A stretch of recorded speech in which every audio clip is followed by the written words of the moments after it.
Muy bien, ya está Adreli con nosotros. Bienvenida Adreli, buenas tardes desde Lima, Perú.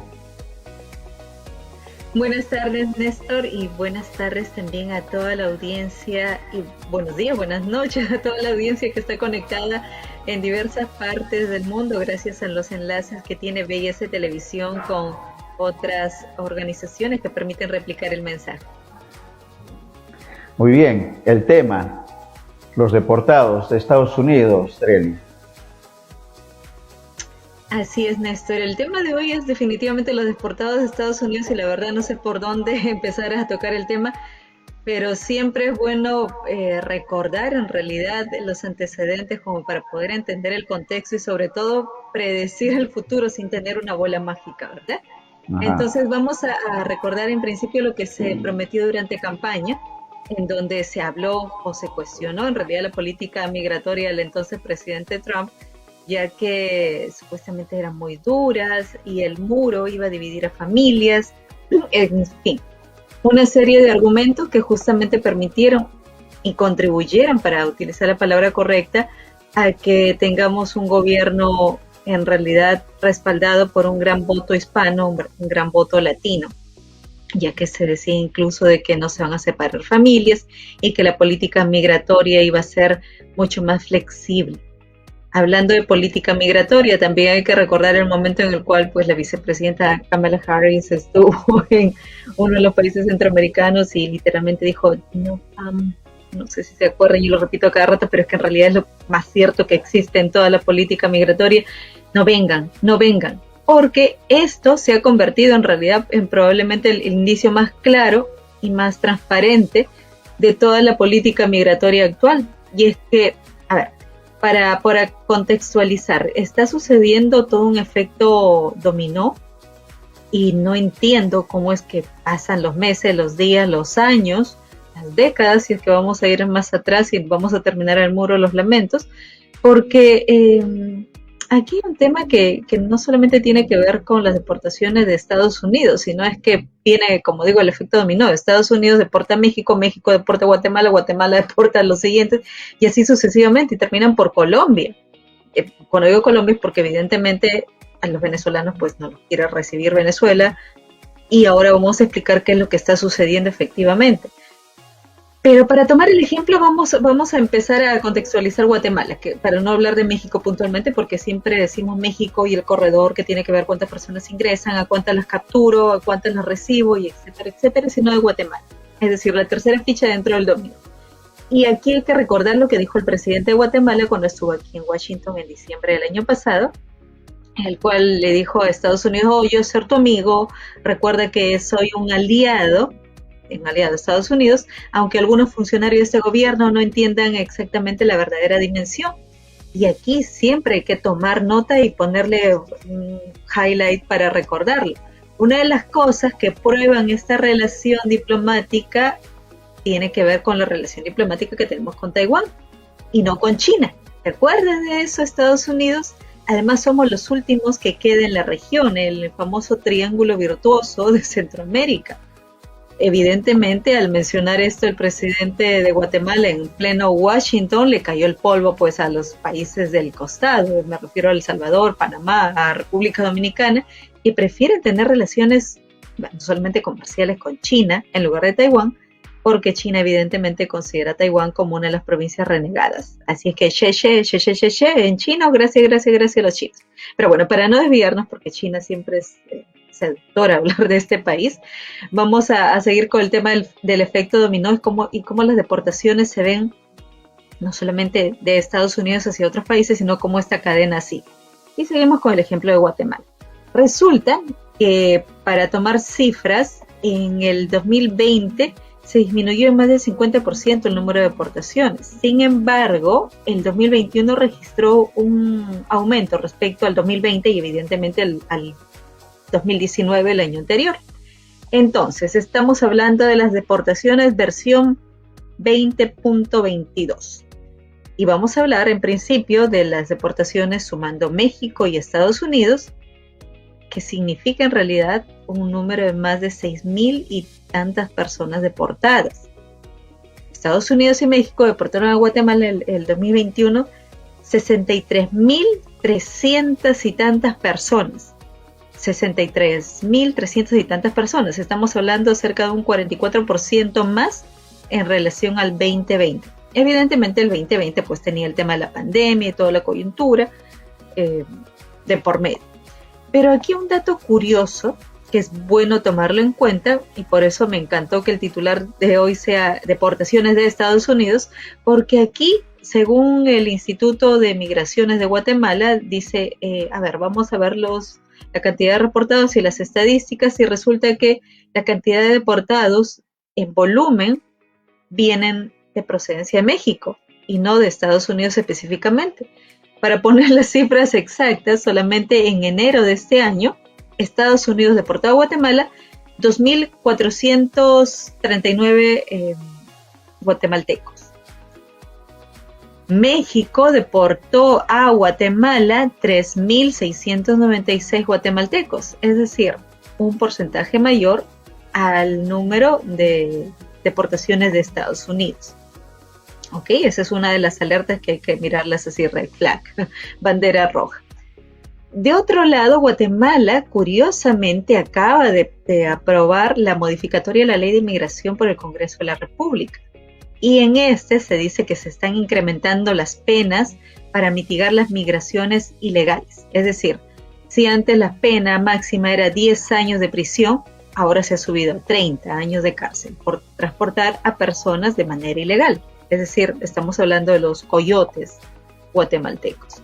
Ahora, curiosamente, esta ley dice que estas penas no incluyen a las personas que resulten responsables de facilitar o promover el transporte o tránsito a las personas que son extranjeras.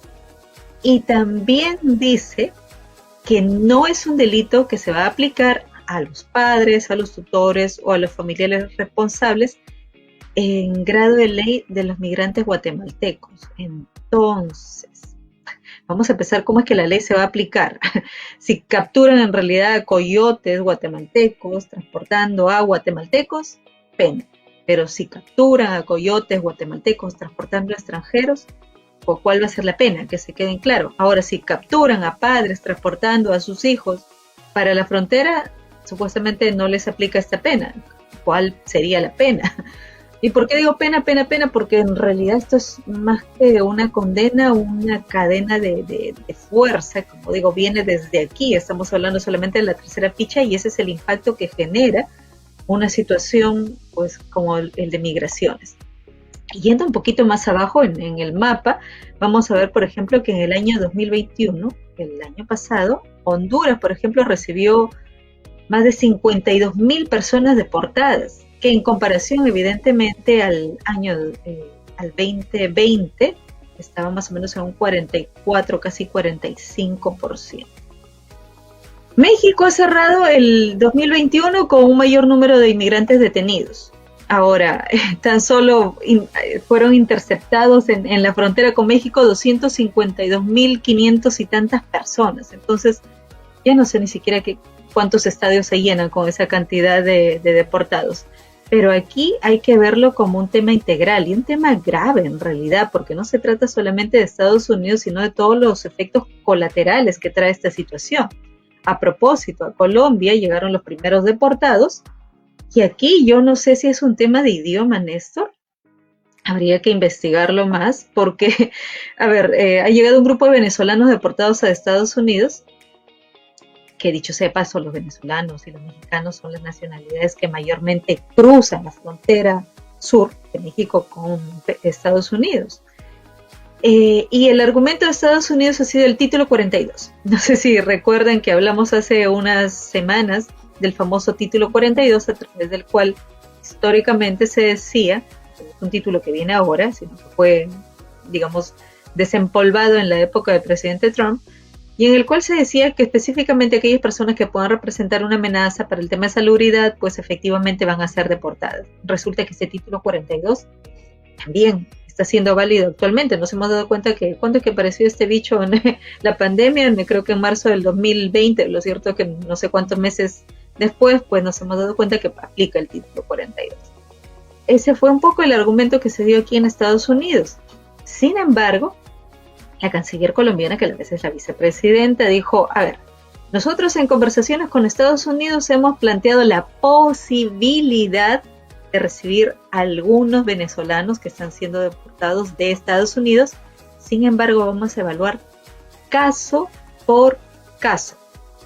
Ahora, no me quedó muy claro las declaraciones de la secretaria de prensa de la Casa Blanca, porque en ese caso Jen Psaki explicó que se está repatriando a ciudadanos venezolanos que trataron de ingresar a Estados Unidos desde su último lugar de residencia, Colombia. Allí tienen que ponerse de acuerdo de alguna forma, porque esos pequeños detalles probablemente van a entorpecer el proceso de repatriación. No es que hay este número estamos viendo en estos momentos, pues el título 42, correcto, título 42, todos los que han llegado se van a Colombia. No es así. Colombia está diciendo, ¿sabes qué? Vamos a revisar caso por caso si es que los vamos a recibir o no. Y en Estados Unidos están diciendo, bueno, si vamos a repatriar a todos los que han ingresado, todos los venezolanos que han ingresado a Estados Unidos, indicando que su último lugar de residencia fue Colombia. Esta parte tiene que quedar clara, porque en esos pequeños detalles vienen justamente todos los desbarajustes.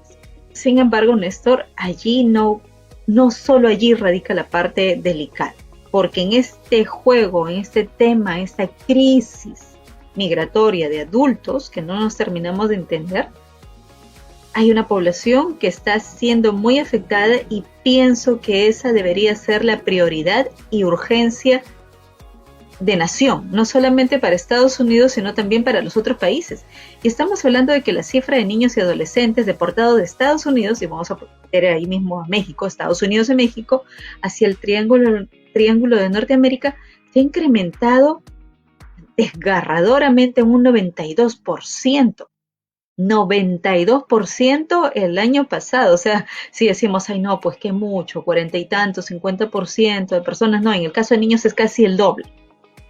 Esto es un tema sumamente grave que va más allá de las fronteras, va más allá de los partidos políticos, va más allá de las decisiones que pueda tomar un gobierno o el Congreso como tal.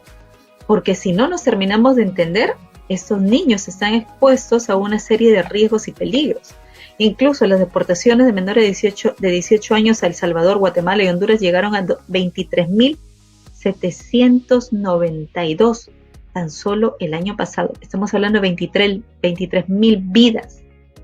23 personas menores de 18 años expuestas a esta crisis migratoria.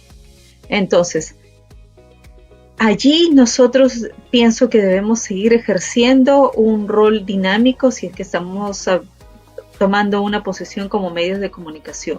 Y es que debemos seguir impulsando el tema para que básicamente el tema de migraciones no se vea solamente enfocado en las sanciones que se le van a poner pues a los coyotes de un determinado país, o incluso a la capacidad de aviones o medios de transporte que se van a utilizar para deportar a las personas que ingresaron con título 42 o sin título 42, con COVID, sin COVID, que yo no sé en realidad si cuando los deportan pues en realidad están tomando las medidas necesarias para evaluar si estas personas están portando algún tipo de enfermedad o virus puntualmente hacia el país que retornan.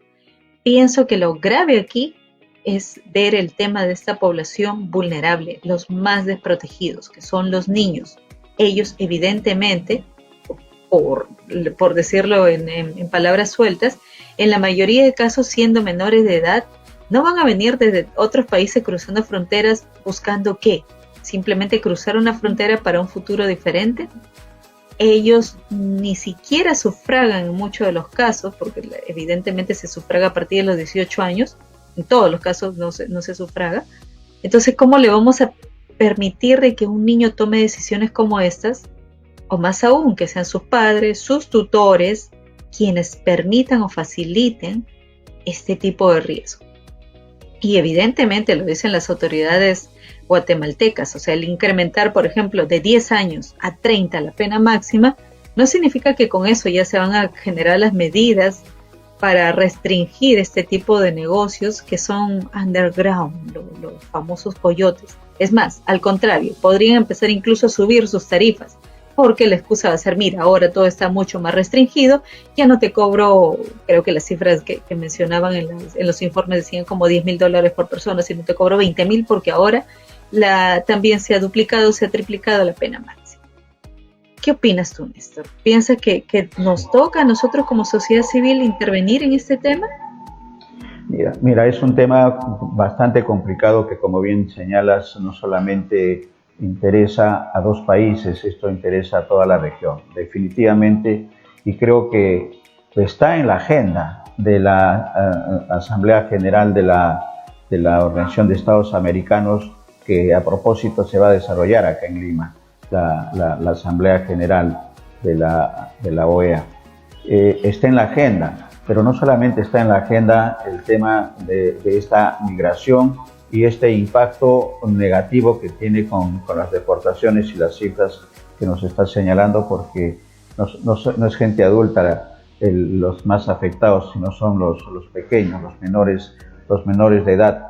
Y a eso, si le agregamos el tema de la pandemia, la situación se hace bastante difícil. Ha habido un acercamiento, y ese es el comentario que quisiera, Adrieli, de los Estados Unidos hacia la región en las reuniones que tuvo hace poco tiempo en Colombia la vicepresidenta norteamericana con la canciller colombiana, que Colombia viene a ser el paso intermedio de venezolanos. Como bien señalas, venezolanos y mexicanos son quienes más ingresan a los Estados Unidos a través de la frontera con México. Y eso abre otro panorama. ¿Cómo aprecias la Asamblea de la OEA viendo estos temas, y qué otras acciones podrían estar tomándose a nivel de los países más afectados por este tema de las deportaciones en Estados Unidos?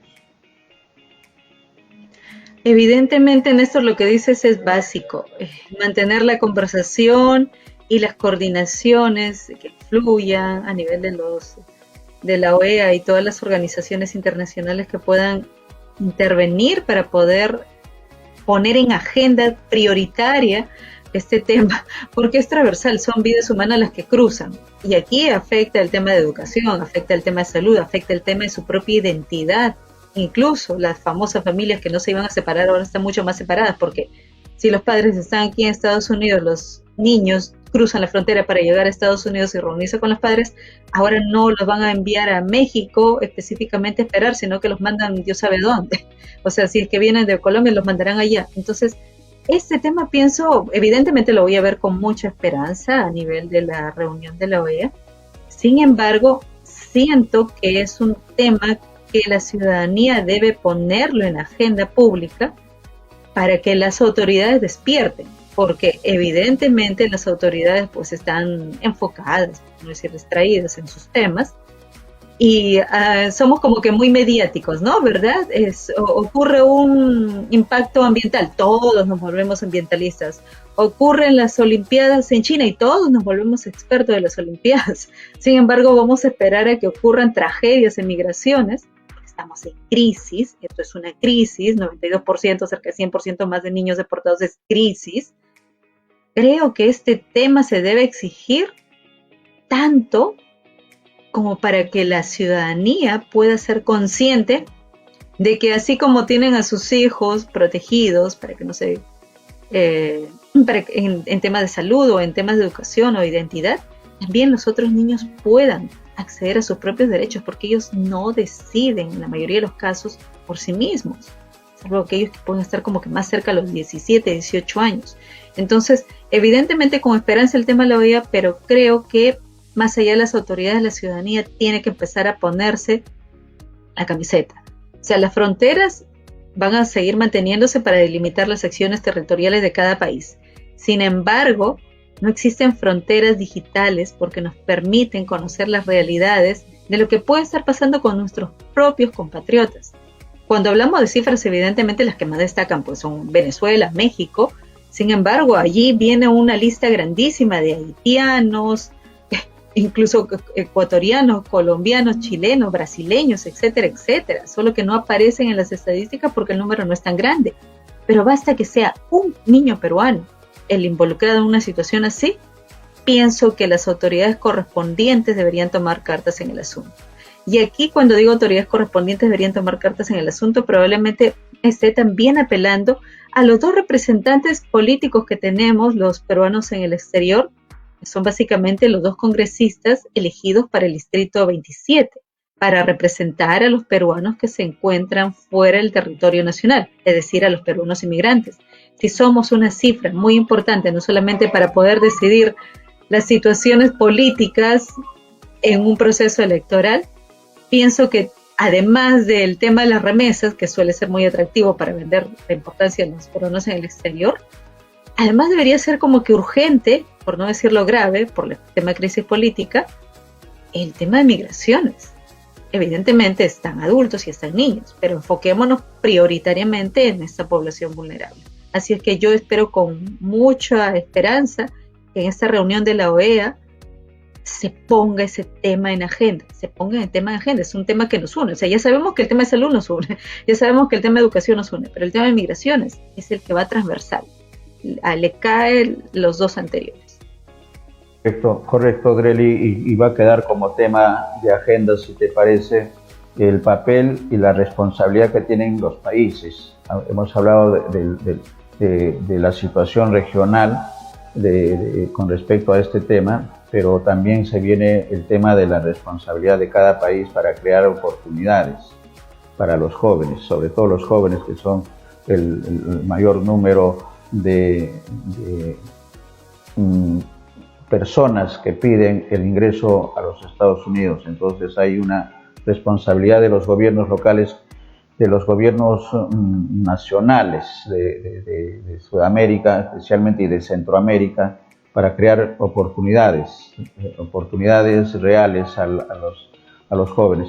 Eso que quedará en agenda, en tanto esperamos que se conozca más de esta Asamblea General de la Organización de Estados Americanos que se va a realizar en nuestro país. Me refiero a conocer la agenda en la que definitivamente está el tema de la migración y el tema de la pandemia en la agenda, y seguramente la reactivación económica. Muchas gracias, Grely. Si hubiera algo más que aportar en esta conversación para nuestros televidentes, que no solamente están en el Perú, sino en Latinoamérica, en Estados Unidos y también en Europa.